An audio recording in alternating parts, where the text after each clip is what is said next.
안녕하세요. 저는 서울아산병원 신경과 뇌졸중센터의 김범준이라고 합니다. 오늘은 저희가 뇌졸중에 대해서 이야기를 해보려고 합니다. 먼저 뇌에 대해서 먼저 알아볼까요? 우리 뇌는 전체 몸무게의 한 2% 정도의 중량인 1350g 정도 됩니다.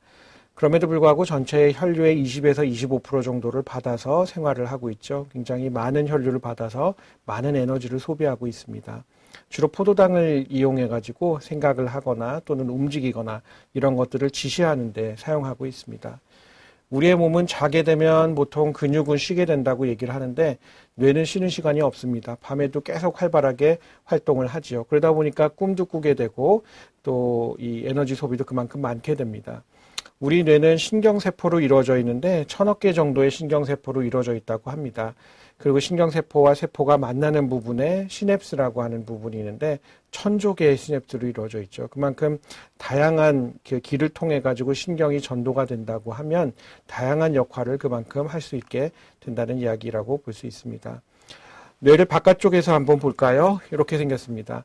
먼저 여기에 보이는 큰 뇌를 대뇌라고 하는데 이 대뇌는 고위 대뇌 기능을 담당합니다. 사람이 생각을 하고 사람답게 살 수 있도록 해주는 역할을 하게 되겠죠. 이 대뇌는 여러 부분으로 이루어져 있는데 여기 보이는 전두 옆 부분, 그 다음에 두정 옆 부분, 축두 옆 부분, 그리고 머리 바깥 뒤쪽에 있는 이렇게 후두 옆 부분으로 나눠지게 됩니다. 각각이 하는 역할이 조금씩 달라서 전두엽은 생각을 하게 되고 두정엽은 공간지각력을 담당하게 되고 축두엽에서는 기억을 담당하게 되고 후두엽에서는 시각, 중추가 존재하는 위치입니다. 또 대뇌 아래쪽에 보면 이렇게 소뇌라고 하는 부분이 있는데요. 그 소뇌 같은 경우에는 균형을 잡는 기능을 하게 되고 대뇌와 소뇌 사이에 뇌관이라고 하는 부분이 있는데 이 뇌관은 눈을 움직인다든지 또는 다리 교자를 써서 여러 가지 신경들이 지나가는 위치를 한다든지 또는 연수라고 해서 아래쪽에서 숨쉬는 기능을 담당한다든지 하게 됩니다. 전두엽부터 조금 더 자세히 살펴보게 되면 전두엽은 행동하는 뇌이기도 하고 또 억제하는 뇌이기도 합니다. 또 동기를 부여하는 뇌여가지고 전두엽도 각각의 위치마다 조금씩 하는 역할이 달라지게 되는데요.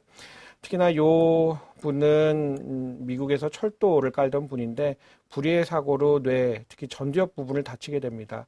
원래는 너무나 상냥하고 사회적인 분이었었는데 이렇게 머리를 다치고 나서는 갑자기 공격적이 되고 억제가 안 되고 그렇게 성격이 바뀌었었거든요.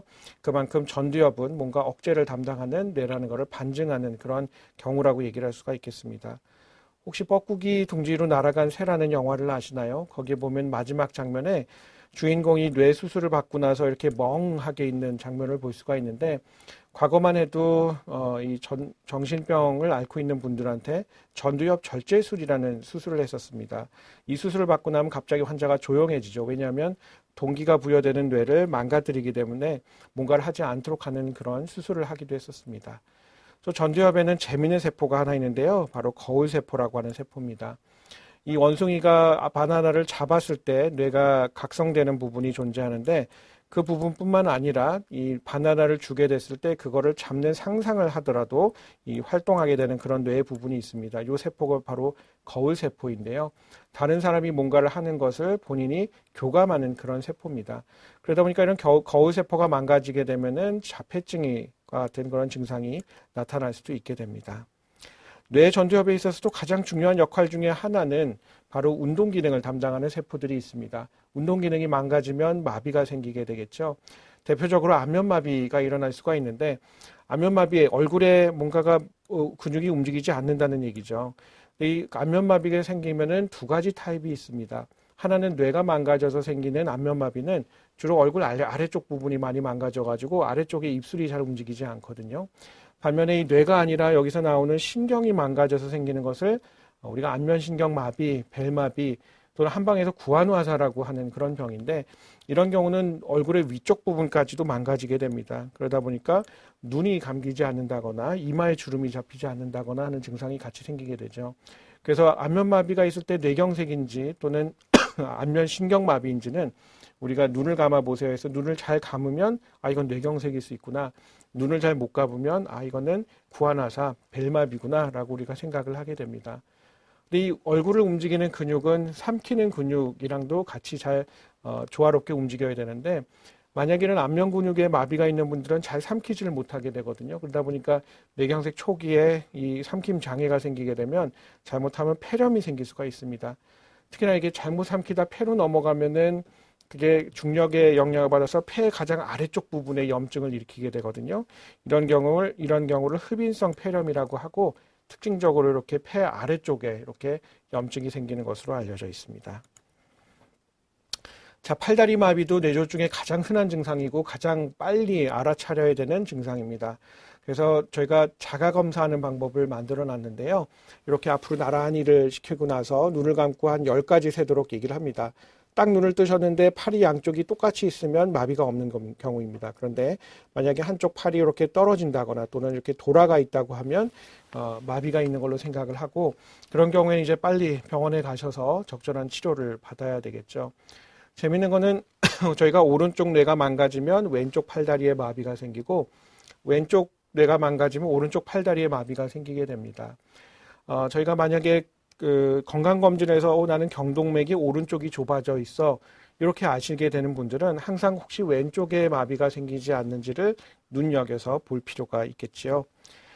팔다리 마비는 전두엽에서 중요한 역할을 한다고 하면 우리 머리에 두정엽이라고 하는 부분이 있는데, 두정엽이라고 하는 부분은 조금 더 위쪽에 있습니다. 특히나 오른쪽 두정엽은 이 공간을 지각을 하게 되거든요.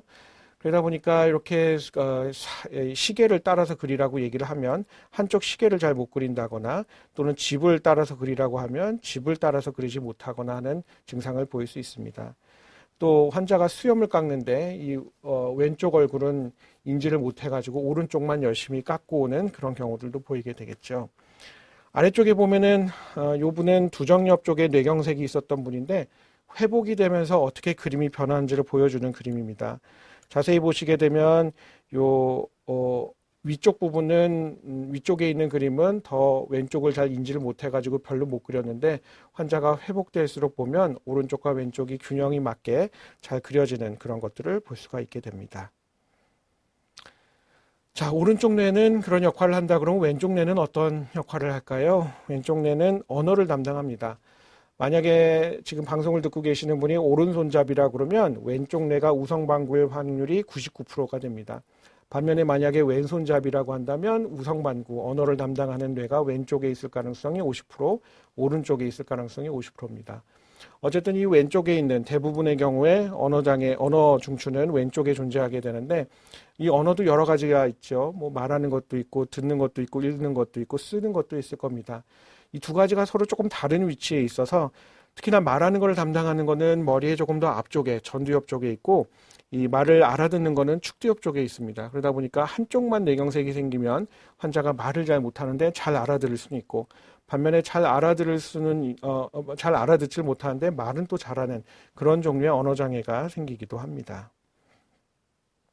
자, 측두엽은 양쪽 머리 요 바깥쪽에 있는 부분인데요. 그 부분에는 굉장히 재밌는 그 구조물이 있는데, 우리가 해마라고 하는 구조물이 존재를 합니다. 이 해마라고 하는 부분은 기억을 담당하는 부분인데, 우리가 흔히 잘 알려져 있는 알츠하이머 치매와 같은 퇴행성 치매가 제일 먼저 시작되는 위치죠. 그러다 보니까 기억력 장애로 제일 먼저 나타나기도 합니다. 근데 이게 꼭 퇴행성 변화로 망가지는 게 아니라 뇌경색에 의해서 망가지기도 하거든요. 잠깐 혈관이 막혔다 뚫리는 분들은 잠깐 동안 기억을 못 합니다. 내가 여기 왜 있지? 똑같은 말을 계속 반복하면서 그 시점을 기억을 못 하는 경우가 있거든요.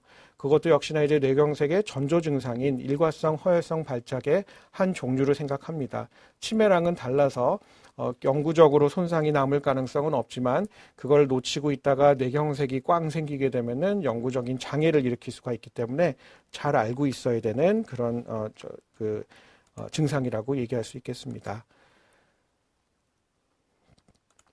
머리의 뒤쪽에 있는 부분을 후두엽이라고 하게 되는데, 그 부분은 시야 중추가 있습니다. 우리가 시야를 안 보이게 되면, 예를 들어서 오른쪽 머리 뒤쪽이 망가지게 되면 특징적으로 왼쪽 시야가 망가지게 되는데, 한쪽 눈을 가리고 보더라도 오른쪽 눈을 가리더라도 왼쪽이 안 보이고, 왼쪽 눈을 가리더라도 왼쪽이 안 보이고, 이런 게 특징적으로 나타나게 됩니다. 반면에 한 눈씩 가렸을 때 오른쪽 눈을 가리는데 왼쪽이 안 보이는데 왼쪽 눈을 가렸을 때 오른쪽 눈은 잘 보이면 그거는 왼쪽 눈 자체의 문제거나 또는 왼쪽 눈으로 가는 동맥의 문제라고 얘기를 할 수가 있습니다. 저희가 편두통 있는 분들이 가끔 이렇게 시야 쪽에 뭔가 이렇게 막 이그러져 보인다 또는 아지랑이 피는 것처럼 보인다라고 얘기를 하는 경우들이 있는데 이런 것들 경우는 뇌졸중의 전조 증상이 아니라 편두통이 생기기 전에 두통이 오기 전에 시야 전조 증상이어서 이런 시야 장애를 나타내는 뇌경색과는 조금 구분되는 증상이라고 얘기할 수 있겠습니다. 뇌간 쪽에는 눈을 움직이는 신경이 있는데 그 신경이 망가지게 되면 한쪽 눈은 잘 움직이는데 반대쪽 눈은 잘 못 움직이게 됩니다. 그러면 상 맺히는 게 달라져서 마치 여기 보이는 손처럼 두 개로 나눠져서 보이게 됩니다. 이 복실을 없애려면 한 눈으로 보면 하나 없어지거든요. 그래서 만약에 양쪽 눈으로 보는데 두 개로 보이고 한쪽 눈으로 봤을 때 하나가 보인다 그러면 그것 역시도 뇌간에 있는 조그마한 뇌경색이 생겨서 생기는 증상일 수 있습니다. 혹시 아침 드라마 많이 보시나요? 아침 드라마에 보면은 단골로 나오는 소재인데 여기 이제 예쁘게 생긴 요 분이 이제 물의 요정이라고 하는 분인데 이분이 요정이기 때문에 안 늙고 평생 이제 이렇게 아름다운 모습을 갖고 살 수 있는 그렇게 태어나셨던 분인데 어쩌다 어떤 남자를 만나게 됩니다. 아침 드라마에 나오듯이 이제 그 남자랑 사랑에 빠지게 되면서 이 사람이 요정으로 갖고 있었던 그런 아름다움을 잃어버리게 되고 이제 늙게 되거든요. 그랬더니 역시나 그 남자는 이제 바람이 나서 그 사랑이 깨지게 됩니다. 그리고 나서는 이제 어떻게 되죠? 요정의 아버지인 온딘이라고 하는 신이 물의 신이었는데 화가 나서 저주를 내리게 됩니다. 그 남자에게 만약에 너가 자게 되면 그때는 물에 빠져서 죽게 될 것이다. 숨을 못 쉬어서 죽게 될 거다라는 저주를 내리게 되거든요. 이러한 저주가 실제로 뇌경색 환자들에게서도 보이는데요. 바로 연수뇌경색일 때 그런 현상이 일어나게 됩니다. 어떤 거냐면 연수에는 우리가 호흡 중추가 있어서 깨어있을 때는 막 숨을 잘 쉴 수가 있는데 잠에 들게 되면 의식적으로 숨을 쉬지 않아서 결국은 잠자게 되면 숨이 멎어서 돌아가시게 되는 그런 증상을 나타내는 경우가 있습니다. 그래서 그런 분들이 이제 입원하게 되면 저희가 밤에 특히나 숨을 잘 쉬는지 산소 포워더가 잘 유지되는지를 확인하게 되고 만약에 연수경색 때 그런 수면이 무호흡이 생긴다고 그러면 이런 기구를 이용해 가지고 밤에 주무실 때는 강제적으로 호흡을 시키게 하는 그런 치료를 하기도 합니다. 가끔 영화에 보면은 왜 이렇게 술 취하신 분들 저희가 이렇게 한 선을 따라서 걸어보라고 하는 그런 장면들이 나오죠. 술을 먹게 되면 가장 먼저 망가지는 부분이 기능을 못하게 되는 분이 소뇌인데 그 소뇌가 바로 중심 잡는 역할을 하기 때문에 술 먹고 나면 이렇게 비틀비틀 걷게 됩니다. 마찬가지로 뇌경색이 생기더라도 소뇌 쪽에 뇌경색이 생기더라도 잘 못 걷게 돼서 이렇게 한 줄로 걸어보게 되면 자꾸 한쪽으로 이렇게 삐뚤어지는 그런 증상을 보이기도 합니다. 또 저희가 코치기라고 부르는데 손을 쭉 뻗었다가 코를 정확하게 짚으라고 얘기를 하면 정상적으로 짚으면 되지만 만약에 뻗었다가 끝에서 이렇게 정확하게 짚지 못하면 그 역시 손의 뇌경색을 시사하는 소견이라고 얘기를 할 수가 있겠습니다. 자, 이렇듯 뇌경색은 각각의 위치에 따라서 증상이 다 다르게 나타나기 때문에 그 증상을 잘 알고 있는 게 빨리 이제 치료를 받을 수 있는 가장 기본적인 거라고 생각이 됩니다. 자, 뇌졸중은 저희가 이제 이 중자가 맞을 중자거든요. 한자로 치면 가운데 중자를 쓰게 됩니다. 뭔가 갑자기 맞아서 생긴다라고 얘기를 하지요. 그 맞게 되는 원인이 굉장히 여러 가지가 있습니다. 가장 대표적인 거는 큰 혈관에 이렇게 동맥경화가 생기게 되면 혈관이 좁아져서 그 좁아진 데에서 피가 흐르다가 피딱지가 만들어져서 머리로 날아갈 수가 있게 되고 또 점점 좁아지던 혈관이 막히게 되면 뇌경색을 일으키기도 합니다. 큰 혈관만 막히는 게 아니라 머리에는 보면은 소혈관이라고 그래서 큰 혈관에서 이렇게 분지돼서 나오는 혈관들이 있거든요. 그 혈관이 막히더라도 또 뇌경색을 일으킬 수가 있습니다. 심장에서 부정맥이 있거나 그러면 거기서 혈전이 만들어져서 머리로 날아가서 뇌경색이 생길 수도 있죠. 각각의 경우에 따라서 치료가 다 달라지기 때문에 입원을 하게 되면은 원인이 뭔지를 열심히 찾아보게 됩니다. 특히나 우리나라 같은 경우에는 소혈관 질환이라고 하는 병이 많고요. 또 머리 안쪽에 동맥경화가 생겨서 생기는 뇌경색이 많이 있습니다. 또 젊은 분들에게는 이렇게 움직이다가 혈관이 찢어져서 생기는 뇌경색도 있고 또 난원공 개존증, 열린 타원 구멍이라고 그래서 심장에 심방과 심방 사이에 저런 구멍이 있게 되면 원래는 폐 쪽으로 이렇게 피딱지가 가서 이렇게 걸러져야 되는데 그게 반대편 구멍으로 날아가서 머리 쪽으로 이렇게 그 혈전이 색전이 돼서 혈관을 막아서 생기는 뇌경색도 있습니다. 원인에 따라서 치료도 좀 달라지는데 특히나 이런 구멍이 있는 경우에는 막아주는 시술을 하면 뇌경색을 많이 줄일 수가 있어서 정확한 원인을 찾는 게 그만큼 중요하다라고 얘기할 수 있겠습니다. 어떻게 치료해야 될까요? 우리 화장실에서 변기 막히면 어떻게 하세요? 가서 빨리 뚫어줘야 되죠. 처음에는 트레펑이라고 하는 뭐 이렇게 액체 같은 걸 부어서 막 뚫어줄 겁니다. 마찬가지로 저희도 혈전 용해술이라고 그래서 TPA라고 하는 약을 빨리 달아서 이걸 뚫어주는 것을 보통 증상식 생기고 나서 4시간 반 안에 오시면 고려하게 됩니다. 그걸로도 안 뚫리면 어떻게 해요? 이렇게 길다랗게 생긴 걸로 와서 막 이렇게 쑤셔야 되죠. 마찬가지입니다. 저희도 혈관 안으로 철사 같은 걸 이렇게 쭉 넣어서 머리 안쪽에 있는 이런 피딱지를 끄집어내는 시술을 하게 되는데 그것을 혈전 제거술이라고 합니다. 최근에는 한 80%까지도 혈관을 잘 뚫어주기 때문에 빨리 오시면 그만큼 이 장애 없이 살아갈 가능성이 높아진다고 얘기할 수 있겠습니다. 잘 뚫어주거나 하고 나면은 저희가 그 다음에 입원을 시켜드리는데요. 뇌졸중 집중치료실에 가서 보통 치료를 합니다. 일반 병실에 입원하는 것보다 이런 집중치료실에 입원하는 게 훨씬 더 치료 성적이 좋다고 잘 알려져 있는데 환자가 악화되는 것도 빨리 찾을 수가 있고 혹시 악화된다고 그러면 그때는 빨리 혈압을 올리는 치료를 할 수도 있고 또 뇌경색의 큰 원인 중에 하나인 부정맥을 빨리 찾아낼 수 있기 때문에 뇌졸중 집중치료실에 잘 입원해서 치료를 받는 게 중요합니다. 난 입원했는데 검사만 하고 퇴원했어요 라고 얘기하시는 분들도 종종 보게 되는데 검사를 하는 이유는 기본적으로 원인을 찾기 위한 경우입니다. 저희가 왜 경찰관들이 어떤 범행 현장에 나가면은 여기는 뭐가 어떻고 하면서 범인을 추정하잖아요. 뇌도 마찬가지입니다. 이렇게 뇌경색이 크게 왔느냐, 어디 껍질에 왔느냐, 작게 왔느냐를 보고 이게 심장에서 날아간 건지 또는 혈관이 좁아져서 생긴 건지 아니면 뭐 조그마한 혈관이 막혀 생긴 건지를 판단을 하게 됩니다. 그리고 나서는 이제 직접 용의자들 불러서 취조를 해봐야겠죠.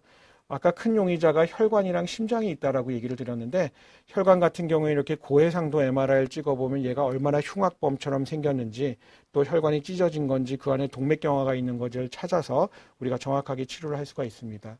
심장 같은 것도 마찬가지여서 이렇게 초음파를 해보면 안에 구멍이 있네, 심장에 판막이 안 좋네, 또는 이 사람은 부정맥이 숨어있을 가능성이 높겠네를 판단하게 되죠. 그런 경우에 홀터 검사라고 해서 24시간 동안 이렇게 달고 있으면 실제 막 부정맥이 지나가는 게 보이거든요. 그런 경우에는 범인을 정확하게 잡아서 약을 쓸 수가 있기 때문에 치료의 성적이 더 좋아지게 됩니다. 어떤 약을 쓰느냐? 혈관이 좁아져 있을 때는 피딱지가 뭉치지 않도록 하는 항혈소판제제를 쓰게 되고 심장에서 부정맥이 있는 환자분들 같은 경우에는 항응고제라고 하는 약을 쓰게 됩니다. 아마 여기 있는 약들은 한 번씩은 다 이름을 들어보셨을 거라고 생각이 됩니다. 자, 이제 약을 결정하고 나면 어떻게 해야 돼요? 원래 갖고 뇌졸중 때문에 생긴 그 장애를 빨리 극복할 수 있도록 해줘야 되죠. 재활치료가 굉장히 중요합니다. 한 가지는 이 재활치료는 효과 있는 시간이 딱 정해져 있기 때문에 보통 1개월째에서 3개월 또는 뒤늦게 6개월째까지가 좋아질 수 있는 시간입니다. 그 기간을 놓치면 안 돼서 조금 빨리 적극적으로 재활을 하는 게 중요하고 이 기간 동안에 얼마나 좋아지냐에 따라서 일상생활을 할 수 있어 업구가 정해지기 때문에 이 기간이 굉장히 중요하다라고 얘기할 수가 있겠습니다.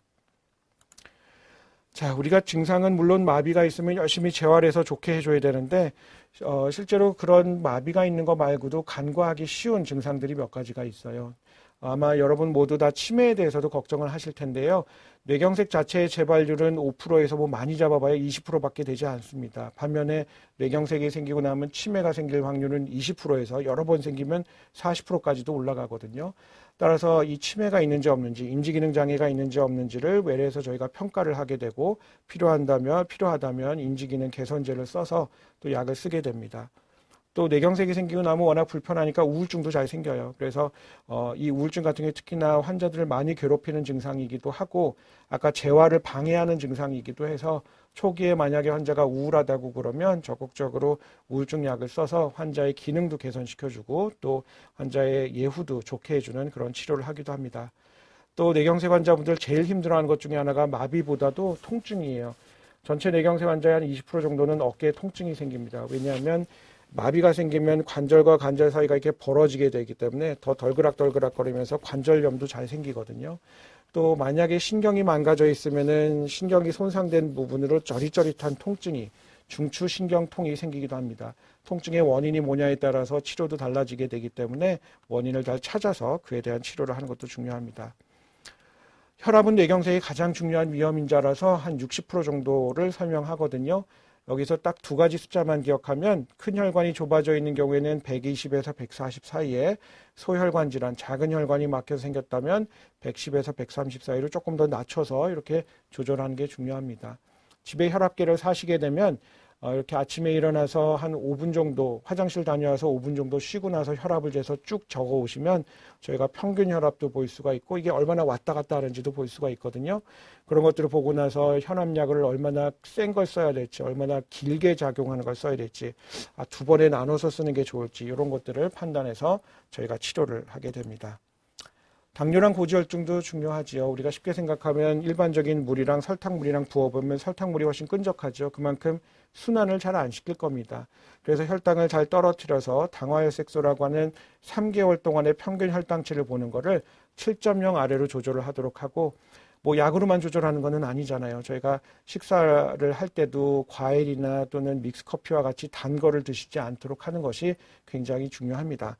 최근에는 특히 어떤 당뇨 약제들은 뇌경색을 줄여준다는 근거들이 나오고 있기 때문에 담당 주치의 선생님이랑 잘 얘기를 해서 환자한테 가장 적합한 약을 결정하는 것이 중요할 겁니다.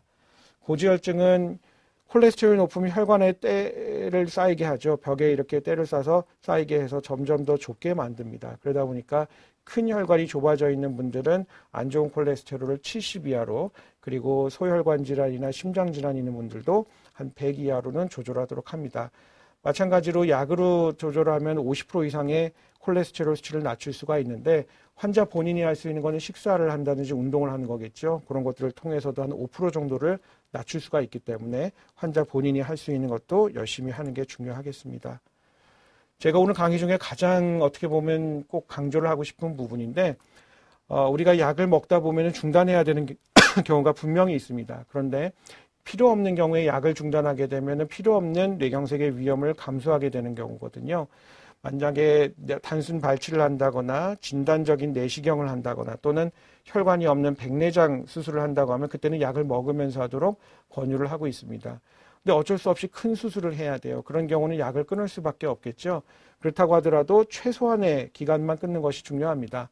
아스피린은 7일, 클로피도그렐은 5일, 슬로스타졸은 3일, 그리고 트라이플루살은 5일에서 7일 전에, 그리고 와파린은 보통 한 2, 3일 전에, 그리고 새로운 항응고제는 보통 이틀 정도만 끊어도 됩니다. 천편일률적으로 일주일을 끊어야 되는 게 아니기 때문에 꼭 본인이 먹고 있는 약을 잘 확인하시고 꼭 끊어야 되는 기간만 끊고 시술이나 수술을 받도록 권고를 하고 있습니다. 뭘 먹어야 될까요? 운동은 또 어떻게 해야 될까요? 뭘 먹어서 딱 좋은 음식은 아직까지는 없는데, 지중해식 식단이라고 해서 이렇게 콩 같은 거 먹고 오이나 토마토 먹고 하는 게 뇌경색을 줄일 수 있다고 하는데, 솔직히 우리나라 식단에서 저렇게 먹기는 쉽지 않습니다. 저부터도 저렇게 먹는 걸 별로 좋아하지는 않거든요. 오히려 이제 뇌졸중 환자분들한테 저희가 뭐라고 그러냐면, 기름진 음식이나 또는 맵고 짠 음식처럼 자극적인 음식은 조금 피하고, 혹시라도 혈압이 있으면 짠 음식은 조금 피하세요, 이렇게 설명을 합니다. 실제로 미국에서도 뇌경색이 가장 많이 생기는 데를 보면 요 남부지방 쪽인데, 거기 왜 닭튀김 같은 거 많이 먹잖아요. 그런데 먹는 부분들이 더 뇌경색의 위험을 높일 수 있어서 그렇습니다. 운동도 중요하죠. 일주일에 보통 4번에서 5번 정도 30분 이상 유산소 운동을 하면 뇌경색을 많이 줄일 수 있다고 그러기 때문에 규칙적인 운동을 하는 것 역시 뇌졸중의 위험을 줄이는 데 매우 중요합니다.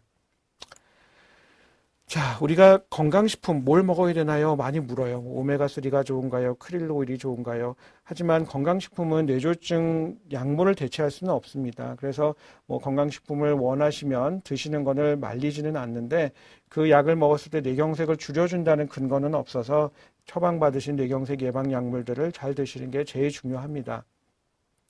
약은 언제까지 먹어야 되나요? 라는 질문을 참 많이 받는데요. 환자분들께 꼭 말씀드리는 게, 약을 끊는 것이 목표가 되지 마시고 내 삶을 건강하게 살 수 있는 목표가 맞아서 어떠한 약을 쓰게 되면 그 약을 왜 먹는지를 꼭 알고 계시고, 그 약이 하는 효과가 필요하다고 그러면 꾸준히 잘 드시는 것이 정말 가장 중요할 거라고 생각이 됩니다. 마지막으로 말씀드리고 싶은 거는, 우리가 소 잃고 외양간 고친다라는 얘기도 있지만 소를 잃더라도 외양간은 또 고쳐야죠. 그래야지만 다음 소를 잘 키웁니다. 정호승 시인의 못에도 보면 이렇게 구부러진 못이 마치 뇌졸중이 생긴 아버지의 모습과 비슷하다라는 얘기가 나옵니다.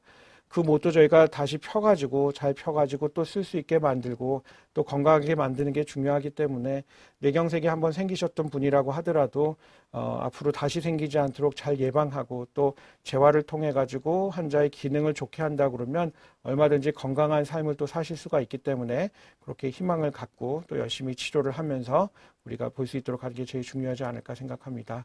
네, 경청해 주셔서 감사합니다.